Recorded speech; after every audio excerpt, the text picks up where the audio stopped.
This time in the Iron Empire, we turn our 65 Mustang into the ultimate summer cruiser with icy cold air conditioning. But wait, there's more. Now this unit is 100% electric, meaning it won't rob any power from your motor, no ugly components in the engine bay, and best of all, you can install this thing on anything. Stick around to check it out.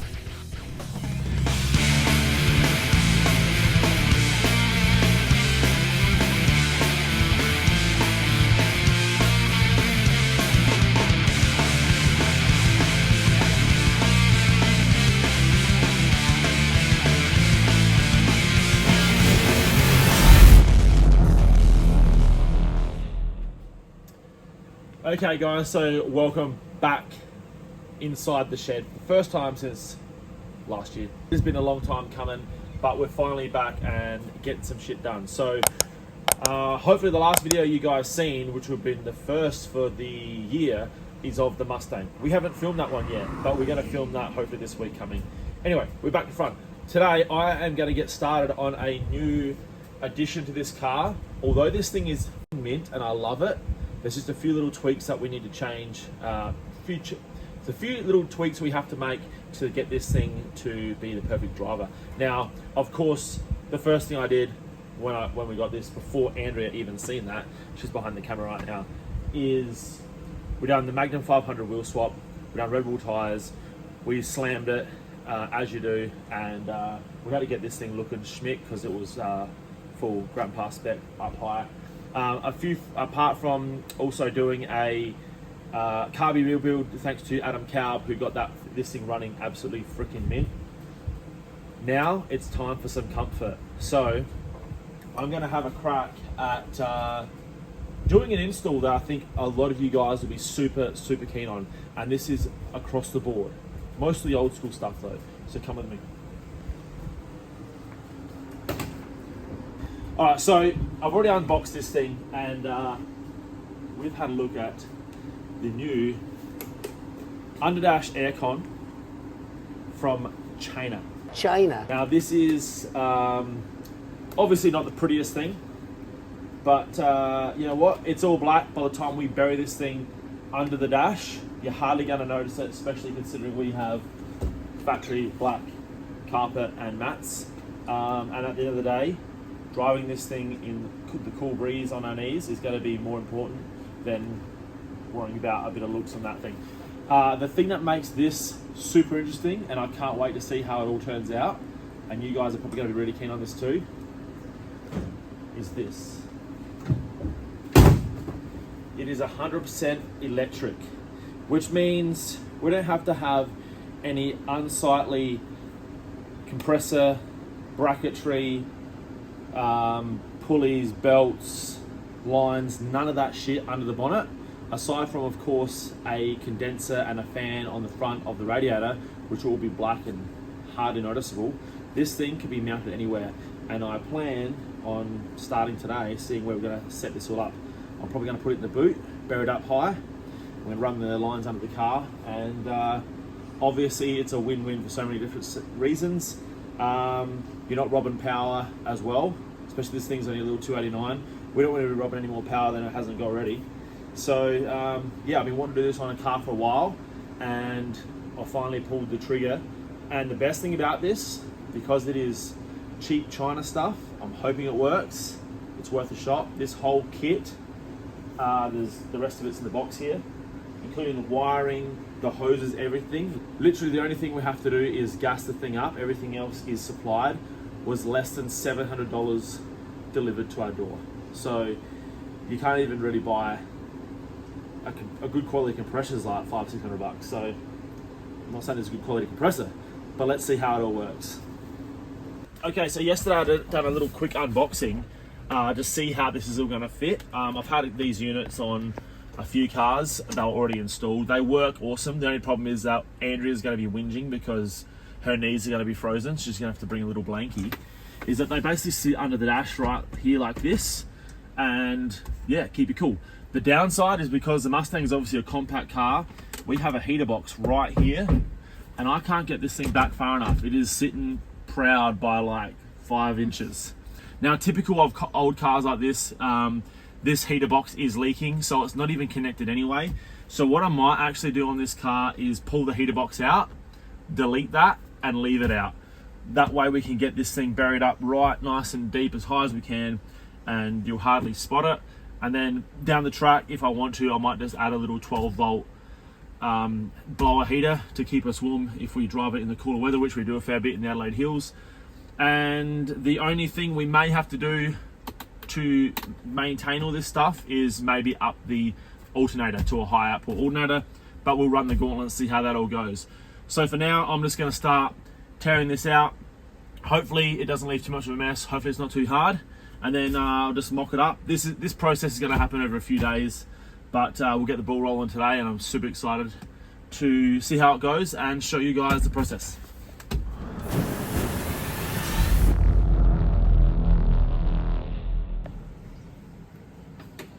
Now, I don't know my Mustangs too well. I've never pulled one of these apart, but I'm assuming that I pull these bolts out, the fan motor should pull in. There might be a few more fixings on the inside, but it doesn't look too bad to get to. But obviously, 60s cars are a hell of a lot easier than new school.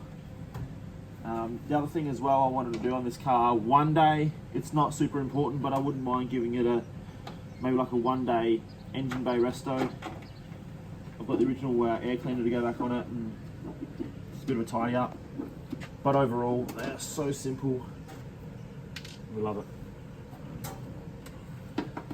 Alright, so that was the easiest removal ever. It's like literally 4 bolts, it was all loose. These 2 vent ducts that go up to the thing, which I can probably plug into the new system somehow. It's going to undo these 2 cables that operate the heater box flap, and that's it. Do that again, it's going up there. Woo. That's sick. Dude, that's unheard ofly easy. Win. That's ridiculous. Alright, there's your heater box. So that's the fan. Obviously that's the pipes, the ducting, all these little arms will change it from different ducts and stuff. Now, I would have had to pull this out anyway to replace the little radiator thing that's in there, because that's what's leaking.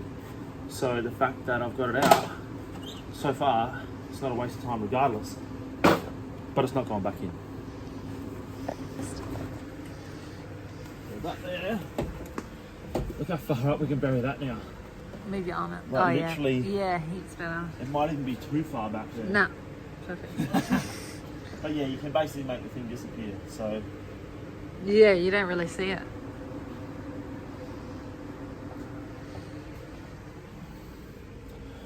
Comes with brackets. I'm just going to make it all work, and that's the fun stuff. Check back later. Alright, so my shed's pretty embarrassing at the moment, but the kit came with these 3 brackets, pretty basic. As you can see, this one here is like a slide one, so you can slide the unit up and down. That one there is a fixing point for the top, or the other way around, whatever. I've already bent this one.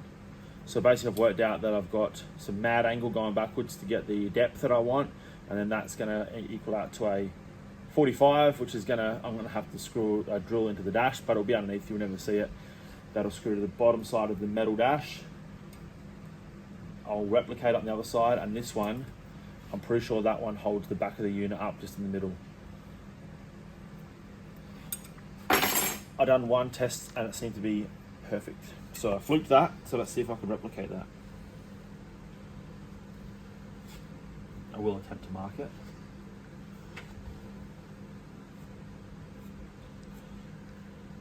And then I'll bend it the same way, but I meant to bend it opposite way. So I'll set it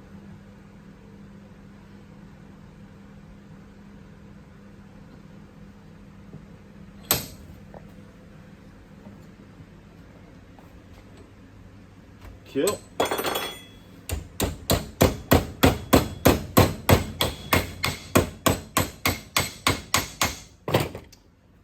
exactly right, but I think they're going to be right enough. Equal and opposite brackets, either side of the unit. Right.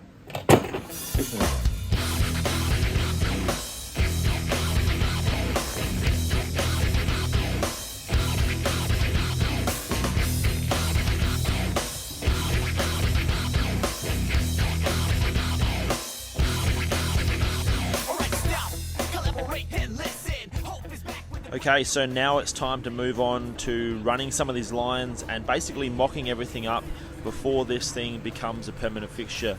Now you'll see here that, well, this is the line that we're going to run to the back of the unit. I haven't fixed this to a solid point just yet because we want to basically give ourselves the freedom of moving some stuff around before it all gets locked up. So yeah, we've got to run this line through the firewall, and obviously I want to try and reduce the amount of customization I have to make to this unit, because anything custom is time and money.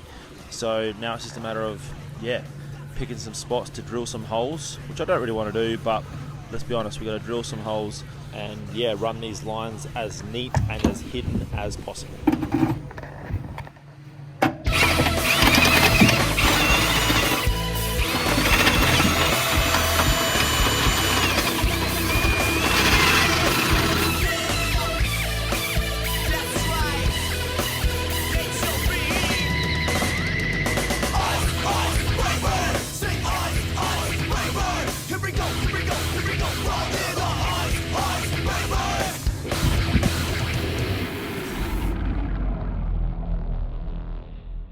So just mocking up the compressor in the boots where I want the thing. Seeing as I can make it remote, I may as well put it in the best place, which is hiding it so we can't see it.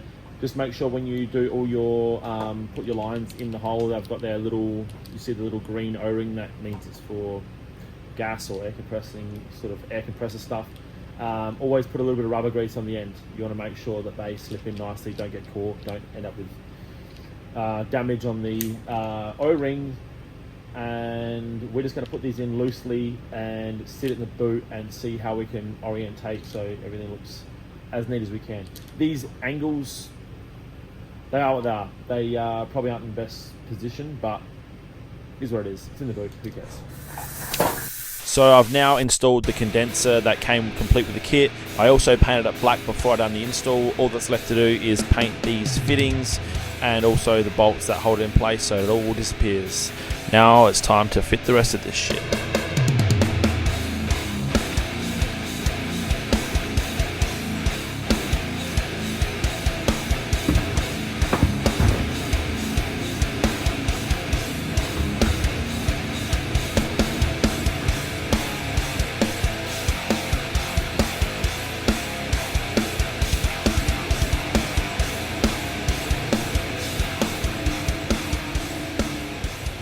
Alright guys, now the progress on the install of this compressor is where we're at. I have painstakingly gone over every option, well, that I think to as possibilities of where to mount this thing.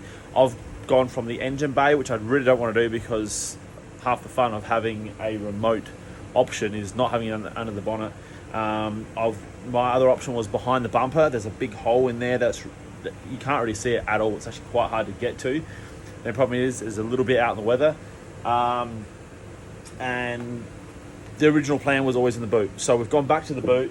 The downfall to this is that I'm going to have to extend the aircon lines that came with the kit. The kit just comes with whatever they are, 3 meters or whatever. It's not enough to get to the front. So we're going to have to cut and shut these lines to get them to the front. But that's a small price to pay, I think, for having it in the boot. Now the next part is trying to work out where the hell to run these lines. Now they're quite thick lines. They're like, you know, an inch each, 20 mil or so. There's one. The other one is right here, slightly narrower. So they're quite big lines. So I've gone from under the car to the seal panel to inside the bloody under the carpet. All these options. I'm trying to think of any possible way I can get these things run to the front as best I can. And basically I've come back with under the car is sort of pretty much where we have to go. So I've pulled the interior out. I didn't want to go this far. We always get optimistic thinking we can do mods on the car without dismantling it, but here we are, torn down. These lines, they're quite awkward because they've already got an elbow on them, but obviously they're such a thick and firm line, you've got to sort of, any curves have to be quite big radius, so I have to have these sticking up in a bit of an awkward position, otherwise you just sort of kink the line. These are going to be pinned to the wheel well on the inside of the wheel arch like that, and then the door card, which is obviously not a door, will then cover this all up, and the seat should all sit back in place. This is the best option that I've come up with so far. It's just a matter of squaring this up and drilling some holes. We're obviously going to limit the amount of holes we have to drill in this car, but at the end of the day, I've only drilled 2 holes in this whole car so far, and they are right here on the floor. I've actually had to run these 2 lines through the floor. I've got them running through rubber grommets. I'm going to seal them up as well, so there's no chance of any water getting in, there's no problem. And then we're going to run these along the seal panel. It's going to be a tight fit just here, but the rest of the space, the car, there's plenty of room under there. So anyway, I'm still in early days of mocking this all up. Once we get a little bit further down the project, I'll keep you updated, and yeah, we'll keep chipping away. So far, the time consuming part is working out how the fuck to run this. By the time I'm done, if I ever have to do a Mustang again, it'll be a few hours. But so far, we're well and truly a few hours in already.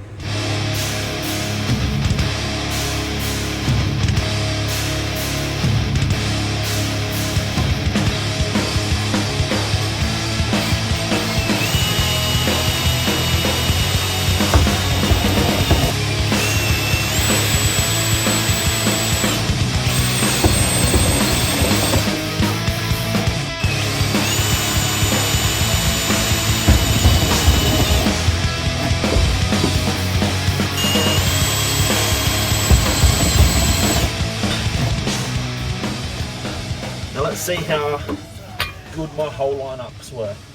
Probably shit like usual.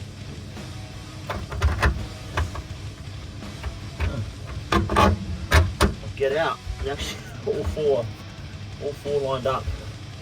I know that sounds like a pretty basic thing, but I'm usually always find a way to fuck it up. Oh yeah.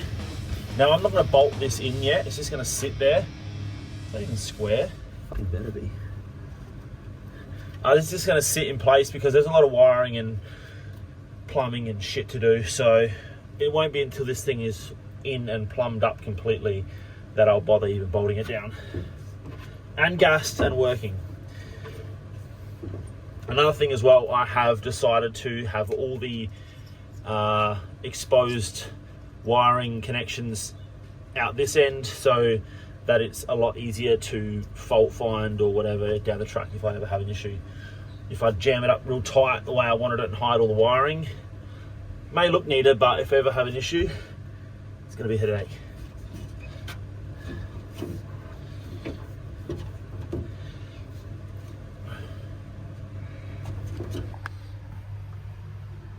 Okay, so now I have sort of got a bit further than I was expecting today. I was just going to sort of try and mock a few things up, but I just ended up following my nose. It's actually super basic.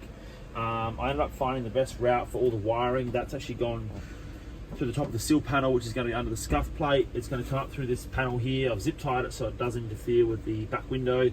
It rolls over the back here. Everything should be nice and tight. I've masked everything up in masking tape, so if I have to do any alterations I can just rip the tape. I don't have to scramble around for a bloody knife or something. And this is all bolted through. I ended up putting holes in the mat so it's sitting on top, and yeah, obviously I'll tidy that all up perfectly once it's all gassed up and working. And yeah, basically all the wiring and the cables are through towards the front somehow. So I'm basically just going to go ahead and reassemble the rear end of the car because it's giving me anxiety being all pulled apart. And as you'll see, we're going to have to address this in the future episode. Maybe we might have to get some sort of new sound deadener because this 60s stuff, 1965 original deadener is all fucked. So I'm going to door card rubber, cardboard's still good. I'm gonna reassemble this. Hope I don't have to go back in here, but I do have access either end, and I think I'm good. So I'll get assembled, and then we'll start working towards the front of the car.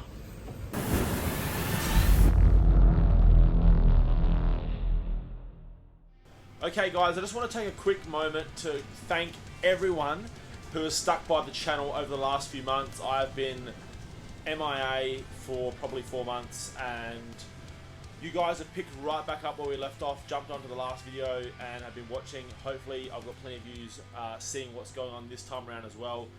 Look, running this channel is super difficult, especially when you've got other things happening in life, and sometimes it has to take a back seat. So just want to thank everyone for that. Also want to have massive thanks to all of the supporters who have jumped on to the Iron Empire store, picked up some Iron Empire merch. I was extremely bad with getting those packages out around Christmas time, and everyone stayed patient with me, so thanks to everyone who did do that. The online store is still up and running. If everyone wants to jump on there, check that out. I do want to get the ball rolling with some new threads this year coming, but as for now, there's still heaps of stock, heaps of different designs. So if you want to support the channel, it goes a long way, guys, let me tell you, and every purchase is a big deal to us. So jump into the online store, check that out. If not, just subscribing, leaving a comment, liking the video, spreading awareness with all your mates is all that we expect as YouTubers to help this stuff grow. Okay, so that's it for now. Let's just get back into this aircon video. Now, I'm still chewing my way through this project. It's been probably a week or so since I worked on it. This is an ongoing thing. Pretty common for the projects that I've been doing lately. It's taken me ages to get through shit. I've got so much on the go. So this has been a bit of a drawn out process, but I'm just giving you an update of where we're at. So where I removed the heater unit, heater core, heater box, that's what it's called. So where I removed the heater box from behind the dash, it left a hole where the fan actually poked through into the engine bay. I've now made a blanking off plate for that and basically just replicated where the holes were. I've just got it mocked up for now. Some bolts there. I'm going to tack weld them in place so everything sits nicely. I've drilled some holes in the middle here. These are where the refrigerant lines are going to run into the car, smaller and a larger, and then that one there is going to be where the power runs from the back of the car through to the engine bay and then into the battery. So I didn't have any circle grommets, so I've got any blanking grommets. I'm going to cut those out and then painstakingly get them in place. It's pretty tricky to try and get it all nice and tight. Bit of a root around, lube it up with some grease, and you'll get the job done. But I think this is the sort of level of thing you have to go to when you're trying to make it look neat and tidy. So hopefully if I get this in place today, paint it up, bolt it up, lines run, we will be pretty much right down to extending 2 aircon lines and extending 2 power lines. This thing's running. Can't wait to have aircon. It'll be worth it. Hopefully.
Okay, so I've been down here at DLS Auto Electrical for a couple of hours, just finishing off the system. So I needed to extend 2 high pressure lines, and I've used Dylan's kit here. He's been kind enough to let me crimp up my own lines, run them, and also extend one of the power leads. And now that that's all finished, we've got it up on the system here, doing a leak down test. So basically vacuum the system of all the air, and hopefully we have no leaks once we vac it down, shut it off, and then check it with this bad boy, see what happens. We leave it for 10-20 minutes, and if we lose no pressure, theoretically the system's good. We can then fill it with some refrigerant and turn it on. Super keen to see how this works, if it works.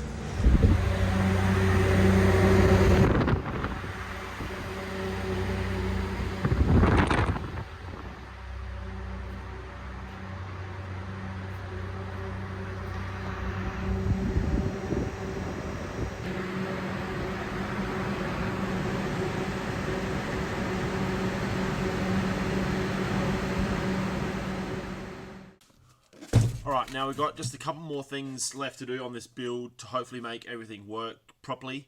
The first of that is a new alternator. Now, this has got the factory alternator still on the car, or the factory style at least, and I believe they're somewhere around 60 amps, somewhere thereabouts, really low. But obviously that's all it needed to do the job for so many years. But now that we're starting to add some electrical components, we need to upgrade that, and I knew that was on the cards.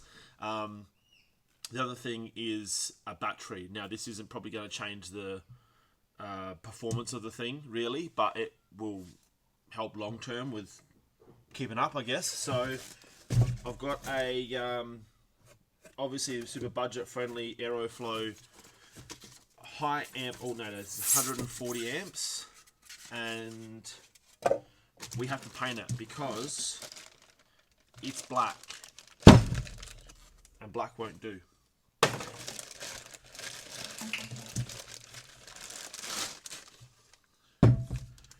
Not on this build anyway. For this build, we want this to be a factory looking engine bay, so this is going to have to go like silver or something to try and replicate cast aluminium, because I don't want black in there, although it does look neat. Not for this car.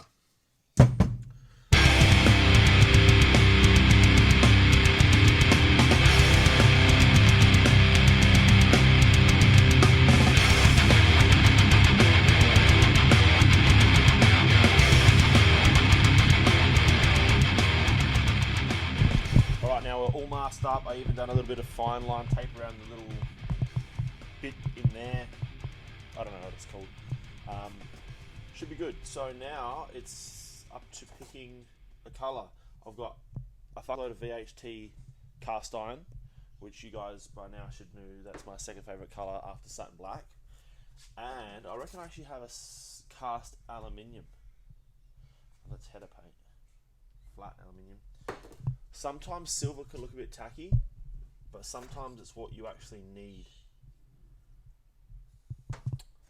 because the cast aluminium, the cast iron is actually not really correct, because these are aluminium. So I'll do a bit of scrounging and we'll come up with something. It's going to look good though. Alright, so I've got my two colours, cast iron and satin aluminium, even though I'm probably going to clear it anyway. Don't worry, the clear won't be too glossy. What I thought I'd do is, I'm not going to sand this thing, I'm just giving this the quickest, because it's brand new, it's clean as a whistle, it's got no grease or anything on it, obviously. So, I'm going to be lazy, I'm going to spray it, but before I do, I may as well hit it with some adhesion promoter. I've shown you this product heaps in the past on the channel, Bulldog, but you can use any brand, just auto parts store, adhesion promoter. It will save your ass in a lot of situations, and in this situation what it does is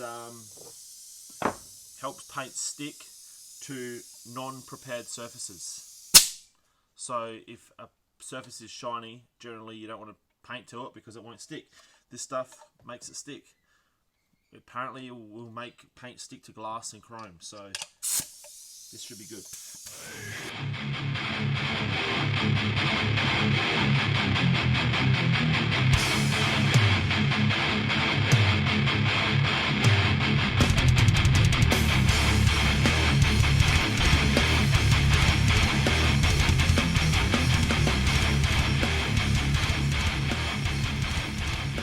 All right, so I've finished painting up this alternator, and just a quick tip, if you want to add a bit of protection on something, for example, this, I wouldn't usually clear it, but I want to just have a bit more protection from chipping and all that sort of shit.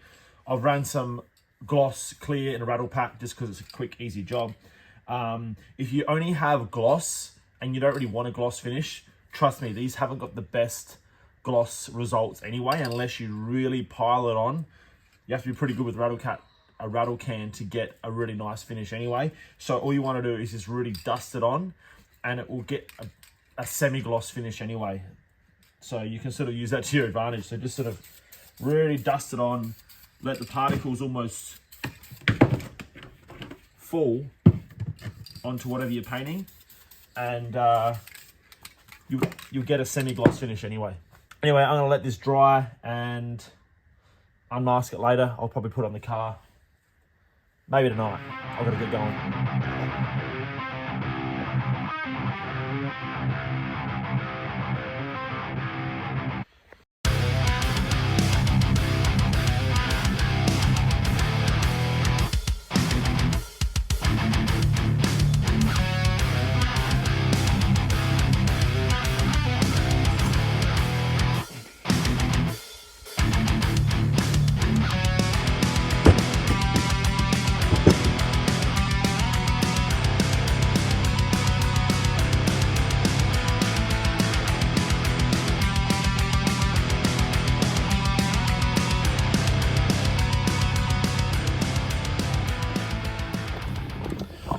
Okay, so the new install of the alternator is all done. I forgot to hit record, and I've also swapped out the battery for a brand new second-hand Optima. Now this is the yellow top Optima Light. These things are unreal. There's a bit of a side story to this. I'm gonna see if it starts and runs before I start beefing it up too much. But here we are, first fire up with a brand new alternator, and yeah, hopefully the charging system is going to make a world of difference when it comes to running this AC, because I've been told it will make a difference. Although it did run with the old alternator, the efficiency of the compressor would have been substantially less than it's going to be with this. That's the plan anyway. Okay, battery works.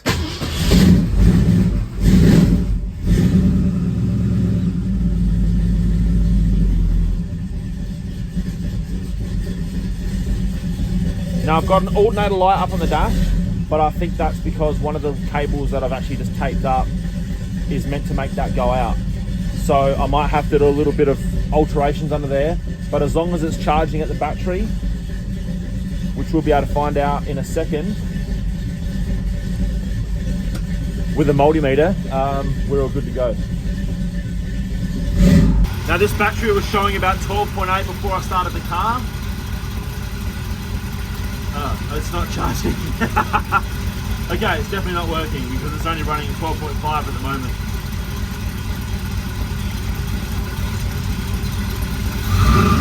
Oh no, here we go. 14. So at idle it's at 12.67. As soon as you get it up off of idle, it's not very far. That's only like running about 1500 RPM. We're at 14.5 volts and climbing.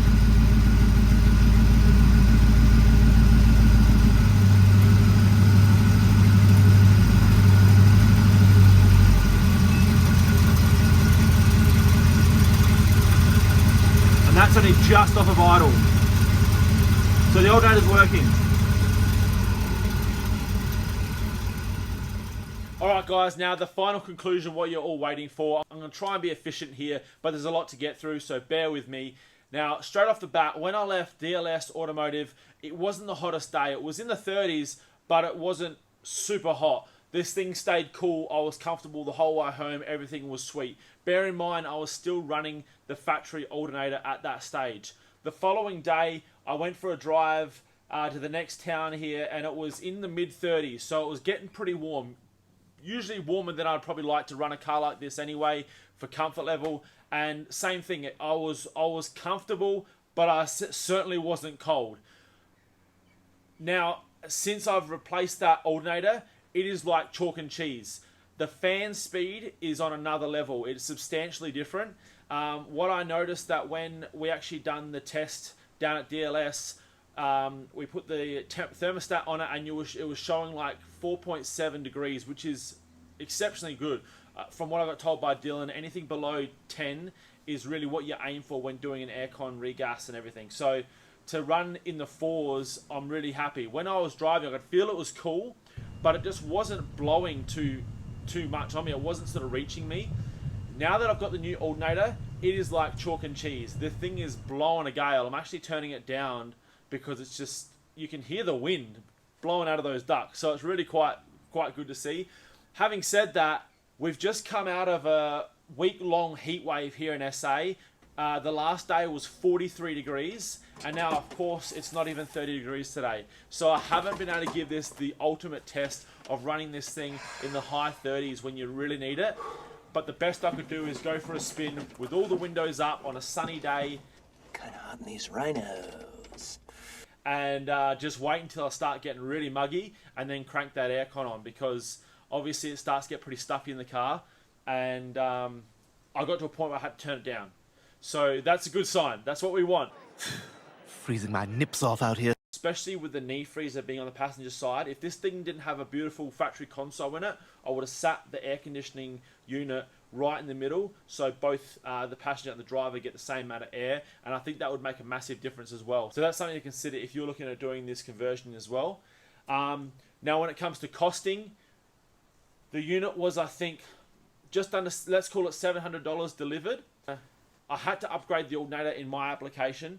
That was another $225, and I spent just under $300 with Dylan on some fitting, some extra pipe work, and the regas. So I'm all in at about $1,200 and probably 3 days work, I guess. Now, one other thing to consider, that this actual kit came with a thermo fan as well, which is a plug and play, awesome value, and so complete. But in my application, I couldn't fit the thermo fan behind the grille on this car. And this thing is still running the factory solid mounted fan. So I do plan down the track on putting a quality thermo fan in replacement of my factory fan. So the only difference being is that at low speeds, or when I'm stopping at, stop starting, that this aircon unit the condenser might struggle a little bit because it hasn't got massive wind speed coming through there.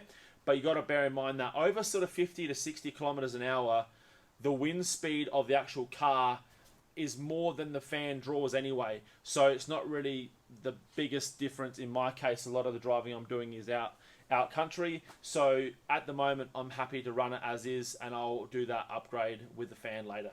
Now, lastly was the Optima battery. That was just a bonus. That was a battery that I had laying around, and it actually has been sitting for many years. I gave it a charge up, and the thing seems to be running really well. The only reason I wanted to run that battery is because they're known to be high-end batteries, and until I can really run the thing through its paces and make sure the thing doesn't drop any charge, I won't be saying anything more about the Optima. But so far, I've had nothing but good results with the Optima battery, and I think it's probably an upgrade, probably worth doing if you need a battery anyway.